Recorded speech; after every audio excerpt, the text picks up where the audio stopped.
애청자 여러분 안녕하십니까? 클린뉴스 네트워크 강주 전남북 충청까지 저희들이 지면뉴스 유튜브 동영상 조회수 1위를 저희들이 선도하고 있습니다. 이는 아마 우리 시청자들께서 민주인권 또 정의평화 또 요새는 또 트렌드에 맞게 글로벌 시사 이슈를 저희들이 각각 선점해서 이렇게 방송을 하고 있는 덕분이 아닐까라고 싶습니다. 지금 전국적으로 아주 구름이 잔뜩 끼어 있고요. 구름이 화가 난 상태입니다. 장마비가 막 퍼붓고 있습니다. 특별히 전남북 제주도까지는 호우경보가 집중적으로 지금 주의보가 있습니다. 운전 조심, 빗길 차 조심, 또 지방관리, 산사태 관리 전국적으로 많은 관리를 잘 해야 될 것 같습니다. 자, 이런 가운데 지금 우리 정치권에서 지금 여권발로 행정수도 이전에 관한 뉴스들이 굉장히 핫 이슈로 지금 떠오르고 있습니다. 행정수도 이전, 우리 시청자 여러분들께서는 과연 어떻게 생각하고 있습니까? 오늘 그 따뜻한 이슈에 대해서 꼭꼭 또 시원하게 정확하게 애지해 주시는 사다보미 더 좋은 정책연구원의 우리 이사장님이시죠. 김범태 박사님과 함께 하겠습니다. 여러분 채널 고정해 주시기 바랍니다. 안녕하세요. 안녕하세요. 예.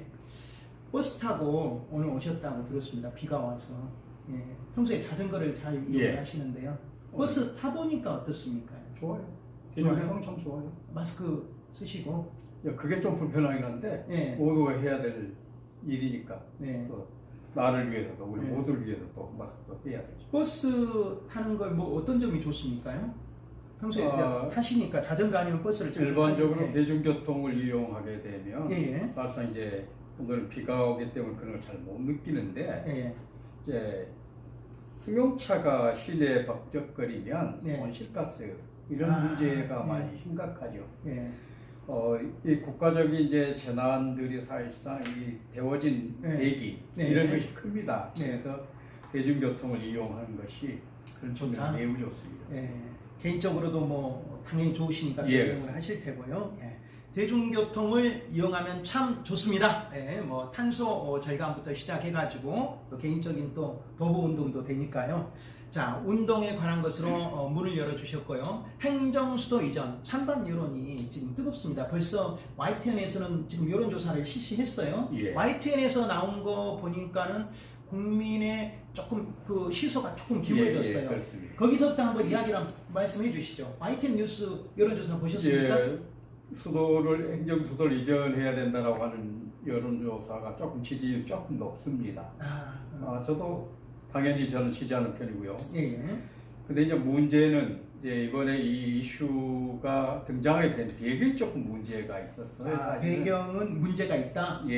잘 아시는 것처럼 배경에는 문제가 있다. 여당의 부동산 정책으로 인해서 아주 죽을 쓰고 있는 이런 형국일 때 하필 이 시점에 그 시점에 그런 것을 찾기 위한 수단처럼 보여졌다라고 하는 얘기지요. 근데 그것을 들고 나올 때 사실상 그것을 떠나서 이미 그 전에 이제 관습헌법이라고 하는 이름으로 이것이 제동이 걸렸었지만 기본적으로 역대 정부가 박정희 때도 그랬었고 사실은 이제 노무현 정부 때도 그랬었고 행정수도를 좀 이전하는 게 맞다. 그 부분 살짝 한번 해주시라니까요. 박정희 그렇죠. 박정희 정권 때도 이제 그때는 이제 안보상의 문제라든가 이런 것도 있었지만 어떤 때 행정수도를 이전해야 된다라고 하는 그 의견들이 많이 있었습니다. 공론화되기 직전까지 가기도 했는데 또 균형 발전의 추구였다라고 그때 당시는 균형 발전보다는 오히려 안보적 측면이 굉장히 강했었지요. 그런데 그것까지 미리 내다본 셈이네요. 일종의 그렇게 됐죠. 어쨌든 간에 이제 그런 역사적인 흐름이 있었음에도 불구하고 이번에는 어떻든 그 국면이 꼭 부동산 문제로 실정으로 인한 서울 수도권 집중 현상을 막아내기 위한 방편으로 꼭 그것이 되는 것처럼 되다 보니까 이제 좀 부정적인 의견이 많이 이제 나왔던 것도 사실입니다. 그래요. 참 어떻게 본다라고 하면은 이제 YTN이나 또 다른 방송사에서 여론조사를 이제 돌려보니까 이제 우리 국민들의 그런 어떤 합의점들이 거의 절반 정도 이제 되는 게 나오거든요. 어떤 사안에서 보면 항상 우리가 진보라는 개념에서 본다라고 하면은 이렇게 변화시켜야 된다, 아니면 그대로 고수해야 된다, 관습법적인 수도를 이전해야 된다라고 이야기 나왔는데요.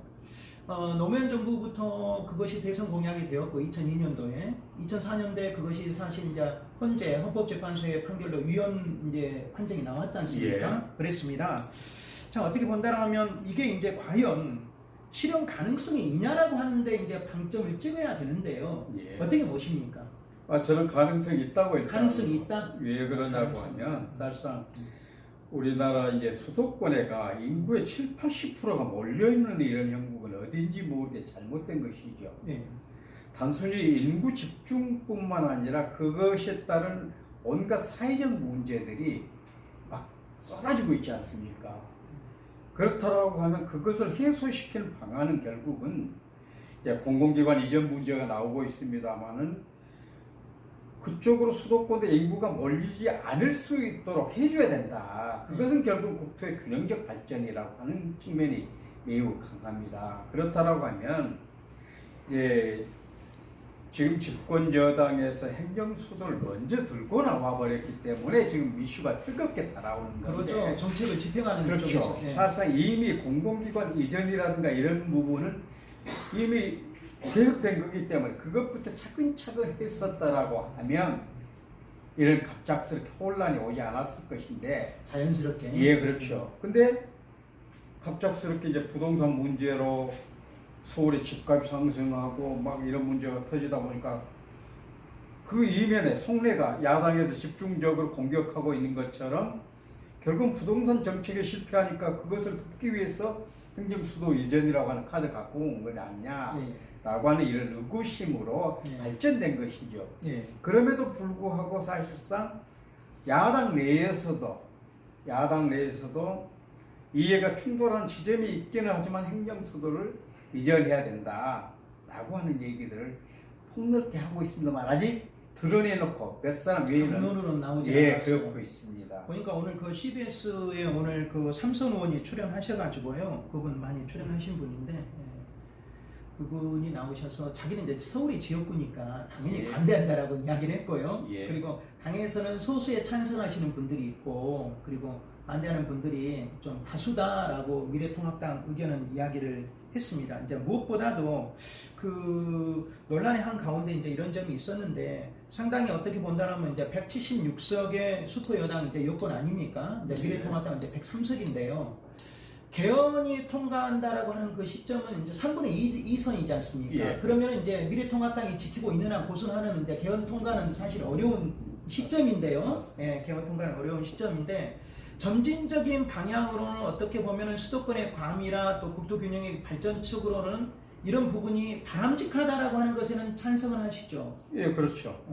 이제 이렇게 볼 수가 있습니다. 사실상 이제 지난번 이명박 정부 때 참 해괴한 법률 용어였죠. 간섭헌법이라고 하는 얘기. 기본적으로 우리나라는 선물헌법 국가인데 관습헌법이라고 하는 개념을 도입을 했어요. 근데 일반적으로 관습법이라고 하는 것은 성문법의 보완적 측면입니다. 보완적 측면을 그 보충적 측면에서 그것을 도입하거나 그런데 성문법 국가에서 성문헌법이 엄연히 있는데 관습헌법이라고 하는 이름을 가져왔다는 얘기죠. 그것 자체가 법학계에서도 많이 뜨거운 논란이었습니다만 그때 당시 헌법재판소의 구성원들이 헌재 의원들 구성원들이 사실상 그때 당시 정부 이명박 정부를 많이 지지하는 사람들로 구성되어 있었기 때문에 저 개인적으로 저도 법학을 공부하는 사람 입장에서는 좀 회계망측한 법 논리를 가져와서 그것을 부결시켰던 그런 일이라고 생각을 하고요. 어떻든 간에 지금 이 시점에서는 그러면 그 관습헌법이라고 하는 이름으로 부결되었던 위헌 판결이 났던 이것을 어떻게 다시 합리적으로 행정수도를 이전할 수 있을 것이냐 이런 문제인데 저는 이제 두 가지 쟁점이 있을 수가 있습니다. 하나는 국민투표를 실시하는 방법. 국민투표를 그리고 개운하게요. 그렇죠. 대통령이 이제 발의를 할 수가 있습니다. 국민투표 경우는 국가의 어떤 안위라든가 경제적인 위기라든가 이런 것의 측면에서는 국민투표를 부여할 수 있는 국민투표 부의권이 있습니다. 이제 정상적인 절차를 그건 정상적인 절차입니다. 예, 예. 그런 절차를 통해서 1차적으로 국민들의 총체적인 합의를 도출해낸 다음에 이제 개헌을 갈 수가 있죠. 그것을 통해서 예를 들면 그러면 지금 김범태 박사님 같은 경우는 이런 지금 절차를 거쳐서 한다라면 꽤 그 논쟁적인 소모가 그렇죠. 필요하다라고 하는 거죠. 예. 절차를 거쳐서 가는 거니까. 그렇죠. 예. 그리고 이제 아까 잠깐 말씀드렸지만 야당 의원들 중에서 일부 얘기는 하지만 찬성을 하는 사람들이 꽤 있습니다. 예. 적어도 그런 분들과 합쳐서 국민 대변 기관인 국회가 이것을 합의를 통한 특별법 형태로 일단 갈 수도 있겠다 라고 해서 그런 방향으로 조금씩 하고 국회가 이전하고 다른 기관이 이전하고 그러면 사실상 서울에 뭐가 남겠어요? 껍데기밖에 남지 않는 거죠. 거죠. 이미 다 나오는 일반적으로 거죠. 수도라고 하는 것이 이제 중추적인 역할, 국가기관의 중추적인 역할들을 하는 것이 있는 것이 이제 수도 아니겠습니까?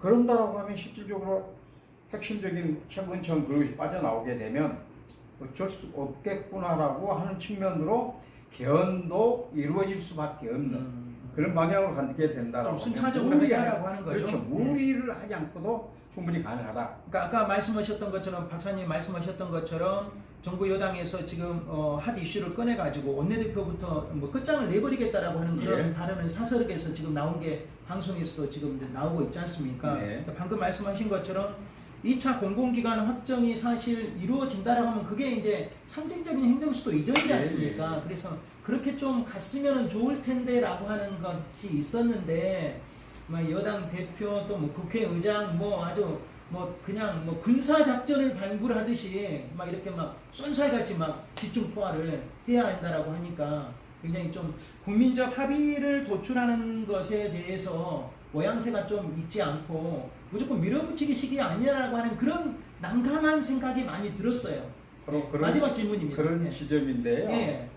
사실 이제 뭐 당 대표도 마찬가지, 원내 대표도 마찬가지 이런 두꺼운 이슈를 가지고 이제 국민들이 보기에는 좀 밀어붙이는 것 같은 다수 의석을 가지고 그렇게 보이는데 꼭 그렇게 가야 될 것은 아니라고 생각합니다. 적어도 이제 다수 예를 들면 수도권에 집중되는 그 국민들의 입장에서는 사실상 좀 건강한 생각을 가진 사람들의 입장에서는 너무 과밀화돼 있어. 좀 분산되는 게 좋아.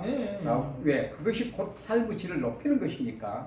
그렇게 생각하는 부류의 사람들이 많이 있습니다. 일반 국민들 중에서.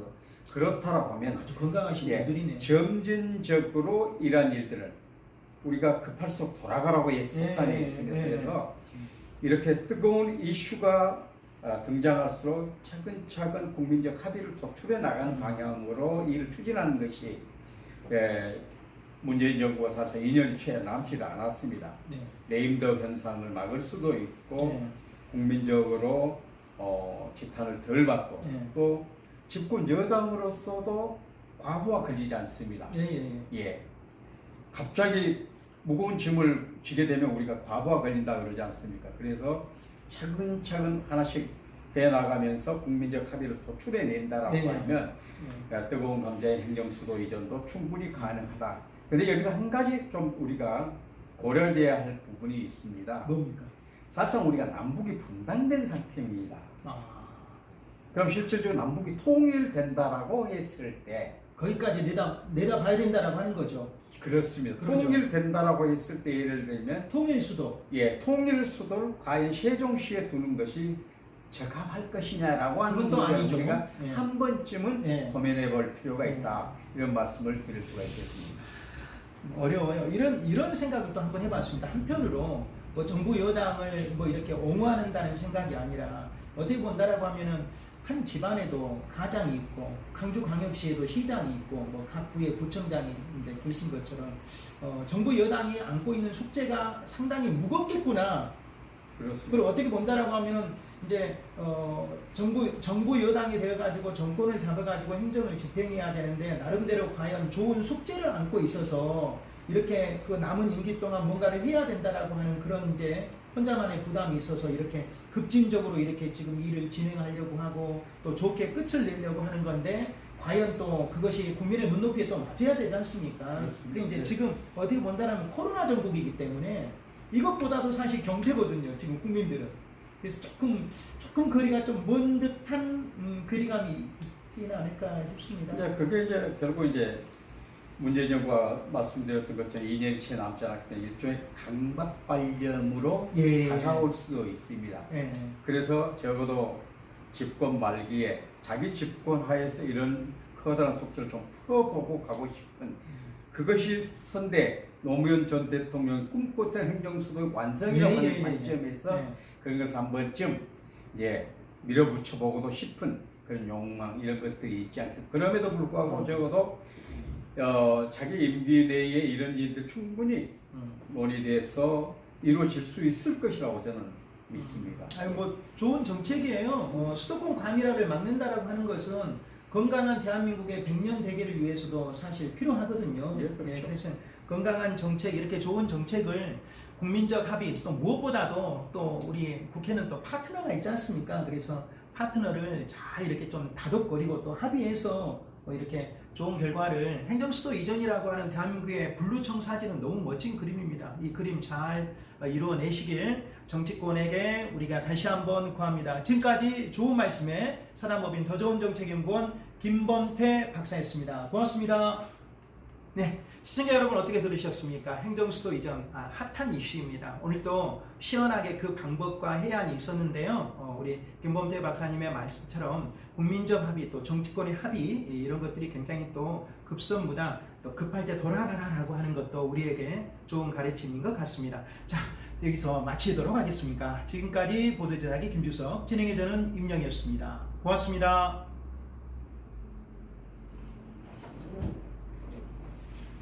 좀 있어. 예?